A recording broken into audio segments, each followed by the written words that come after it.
Happy Tell a Fairy Tale Day. I'll tell another one. We have more. It's actually really cool.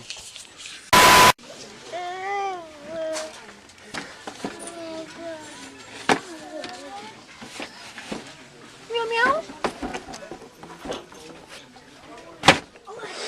Yeah, I just kind of thought of that.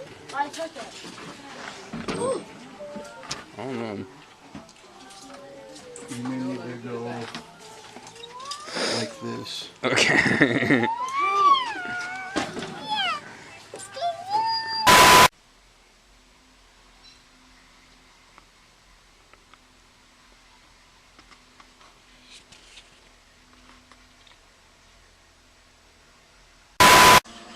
The wife of a rich man fell sick, and as she fell that her and was drawing near, she called her only daughter to her bedside and said, "Dear child, be good and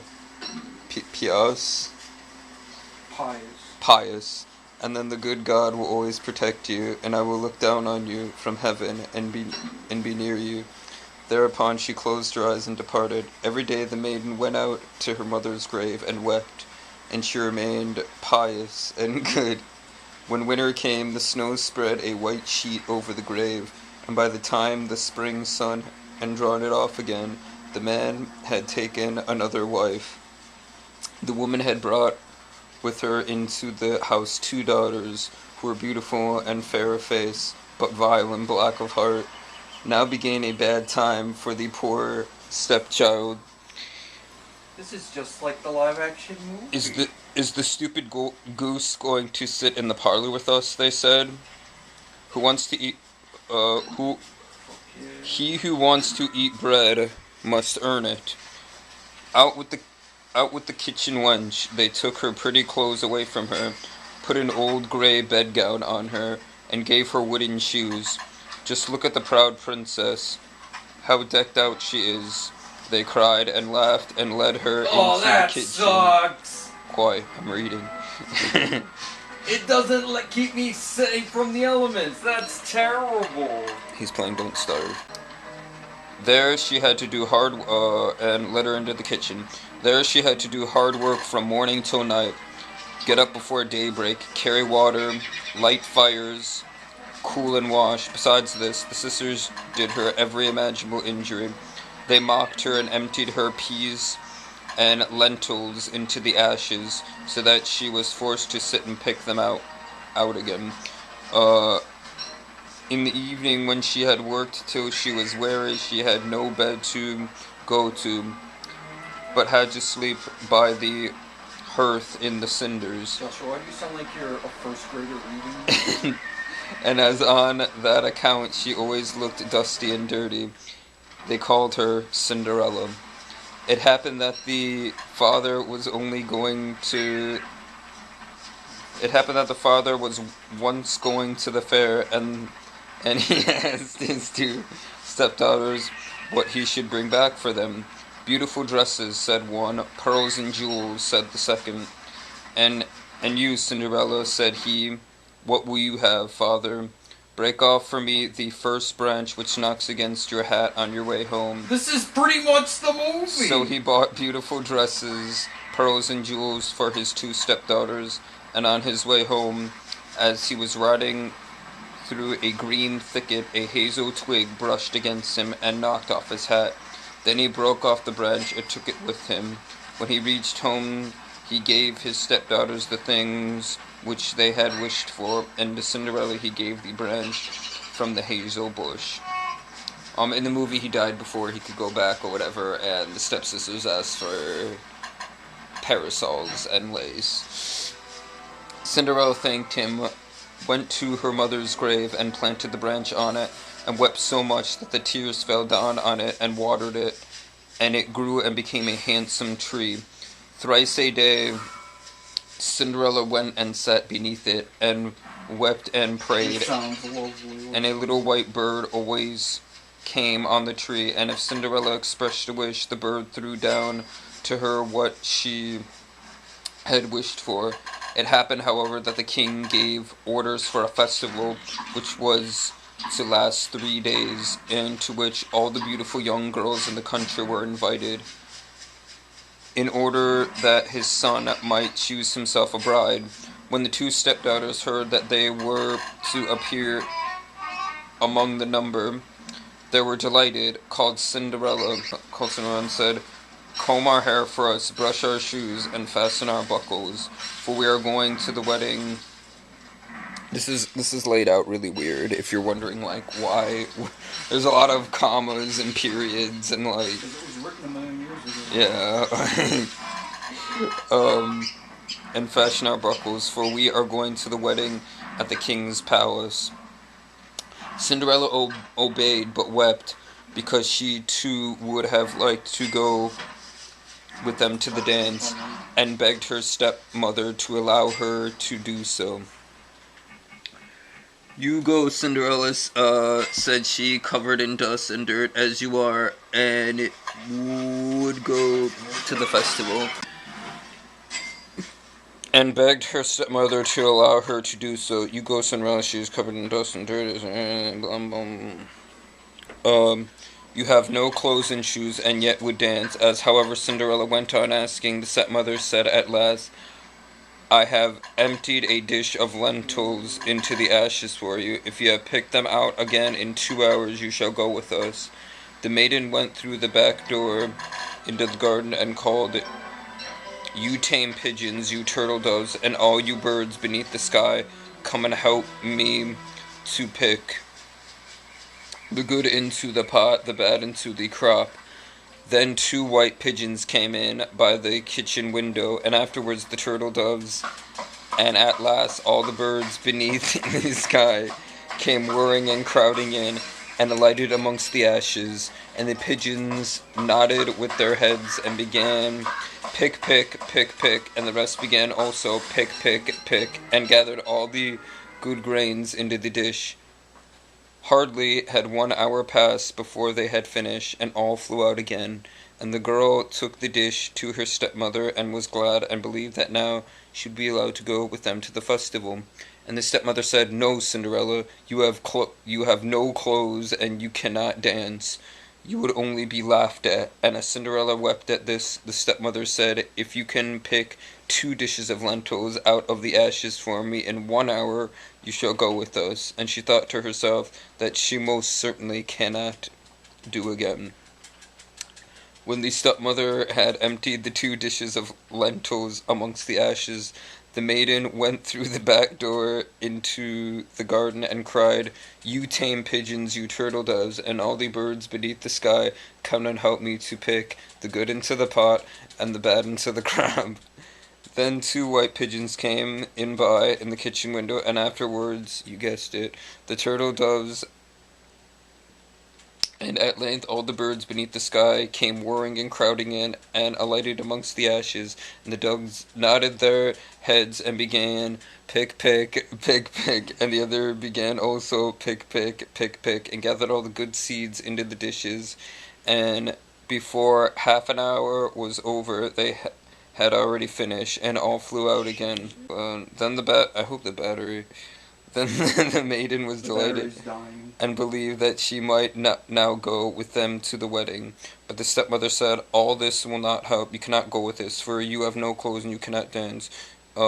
We should be ashamed of you." On this she turned her back on Cinderella and hurried away with her 2 proud daughters. As no one was now at home, Cinderella went to her mother's grave beneath the hazel tree and cried, "Shiver and quiver, little tree, silver and gold throw down over me." Then the bird threw a gold and silver dress down to her, and slippers embroidered with silk and silver. She put on the dress with all speed and went to the wedding. I'm tempted. He's tempted to cut down that big, totally normal tree with a face on it. It won't cut down for me at all. It won't attack me, it just doesn't. And went to the wedding? The wedding? I thought it was a festival, not a... The wedding. A wedding? A wedding. Okay, her stepsisters and the stepmother, however, did not know her and thought she must be a foreign princess. for she looked so beautiful in the golden dress. They never once thought of Cinderella and believed that she was sitting at home in the dirt picking lentils out of the ashes. The prince approached her, took her by the hand, and danced with her. He would dance with no other maiden, and never let loose of her hand, and if anyone else came to invite her, he said, "This is my partner." I've read this before. She danced till it was evening, and then she wanted to go home, but the king's son said, "I will go with you and bear you company," for he wished to see to whom the beautiful maiden belonged. She escaped from him, however, and sprang into the pigeon house. The king's son waited until her father came, and then he told him that the unknown maiden had leapt into the pigeon house. The old man thought, "Can it be Cinderella?" and then had to bring him an axe and a pickaxe that he might hew the pigeon house to pieces. So pretty much break it into pieces. But no one was inside it, and then they got home. Cinderella lay in her dirty clothes among the ashes, and a dim little oil lamp was burning on the mantelpiece, for Cinderella had jumped quickly down the back of the pigeon house, and had run to the little hazel tree, and there she had taken off her beautiful clothes and laid them on the grave, and the bird had taken them away again, and then she had seated herself in the kitchen amongst the ashes, in her grey gown. Next day, when the festival afresh, and her parents and the stepsisters had gone once more, Cinderella went to the hazel tree and said, "Shiver and quiver, my little tree, silver and gold throw down over me." Then the bird threw down a much more beautiful dress than on preceding day, and when Cinderella appeared at the wedding in the beautiful dress, everyone was astonished at her beauty. The king's son had waited until she came, and instantly took her by the hand and danced with no one but her. When others came and invited her, he said, "This is my partner." When evening came, she wished to leave, and the king's sons followed her and wanted to see into which house she went, but she sprang away from him and went into the garden behind the house. Therein stood a beautiful tall tree, on which hung the most magnificent pears. She clambered so nimbly between the branches like a squirrel that the king's son did not know where she had gone. He waited until her father came and said to him, "The unknown maiden has escaped from me, and I believe she has climbed up the pear tree." The father thought, "Can it be Cinderella?" and had an axe brought to cut down the tree down, but no one was on it. I don't remember this part. And when they got into the kitchen, Cinderella lay there among the ashes as usual, for she had jumped on the other side of the tree, had taken the beautiful dress of the bird on the little hazel tree, and put on her grey gown. On the third day, when the parents and sisters gone away, Cinderella went once more to the mother's grave, and said to the little tree, all together now, "Shiver and quiver, my little tree, silver and gold throw down over me." And now the bird threw down to her a dress which was more splendid and magnificent than any she had yet had, and the slippers were golden. And when she went to the festival in the dress, no one knew how to speak for astonishment. The king's son danced with her only, and if any one invited her to dance, he said, "This is my partner." When evening came, Cinderella wished to leave, and the king's son was anxious to go with her, but she escaped from him so quickly that he could not follow her. The king's son, however, had employed a ruse, R-U-S-E, and had caused the whole staircase to be smeared with pitch, and there, when she ran down, and the maiden's left slipper remained stuck. The king's son picked it up, and it was small and dainty and all golden. Next morning he went with it to the father, and said to him, "No one shall be my wife but she whose foot this golden slipper fits." Then were the two sisters glad, for they had pretty feet. The eldest went with one shoe into her room and wanted to try it on, and her mother stood by, but she could not get her big toe into it, and the shoe was too small for her. Then the mother gave her a knife and said, "Cut the toe off. When you are queen, you will have no more need to to go on foot. The maiden cut the toe off, forced the foot into the shoe, swallowed the pain, and went out to the king's son. Then he took her on his horse as his bride and rode away with her. They were obliged, however, to pass the grave, and there on the hazel tree sat the two pigeons and cried, "Turn and peep, turn and peep. There's blood within the shoe. The shoe, it is too small for her. The true bride waits for you." Then he looked at her foot and saw how the blood was trickling from it. He turned his horse round and took the false bride home again, and said she was not the true one, and that the other sister was to put the shoe on. Then this one went into her chamber and got her toe safely into the shoe, but her heel was too large. So her mother gave her a knife and said, "Cut a bit off your heel. When you are queen, you will have no more need to go on foot." The maiden cut off a bit of her heel, forced her foot into the shoe, swallowed the pain, and went out to the king's son.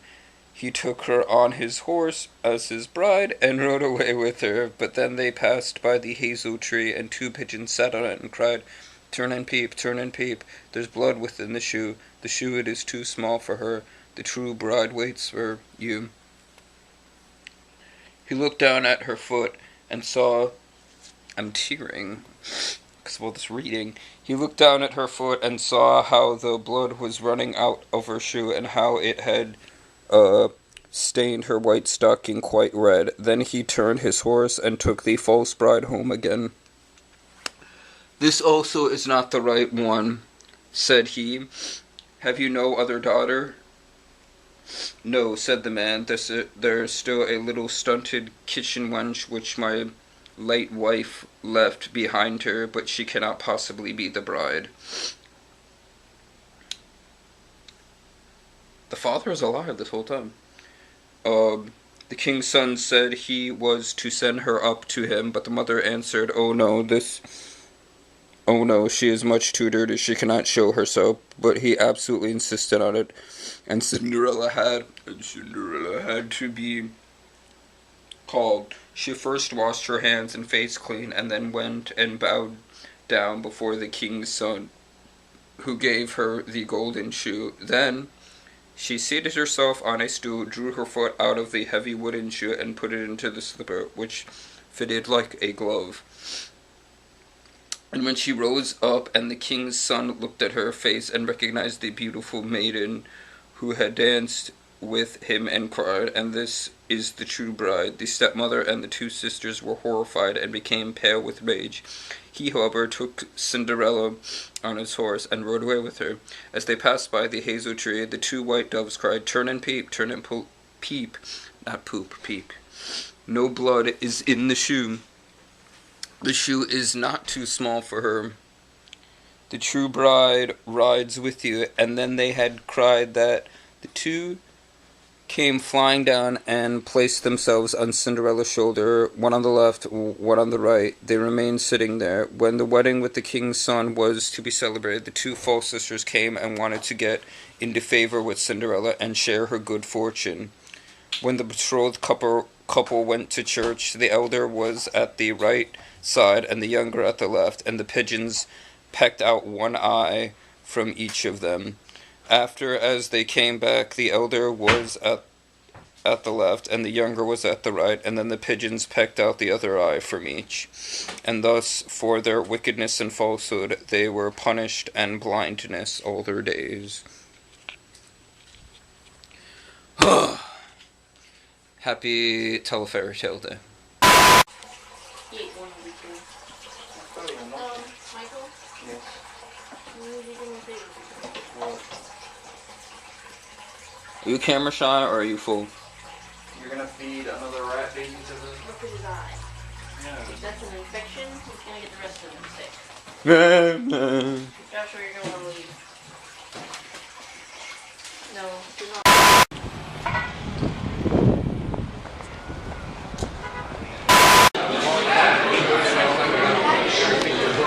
What else can we spell with 2 letters?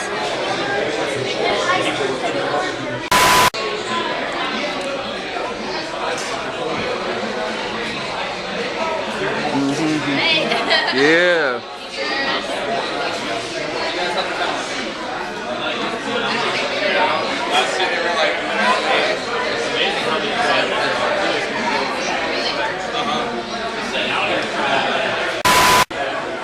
So, just like Burger King, they have crowns, tiaras, and I'm under the illusion this looks exactly like the neighborhood of I think it looks more like this album. the neighborhood of make believe. Well, that's what he's based off of, yeah. That's his son. That's X the Owl, and then that's his son. His name is X. Yeah.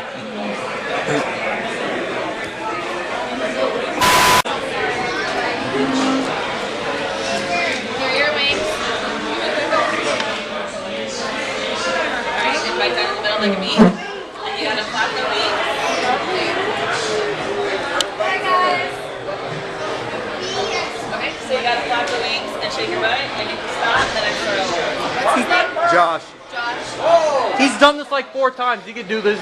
He's a veteran of this. You don't need to show him.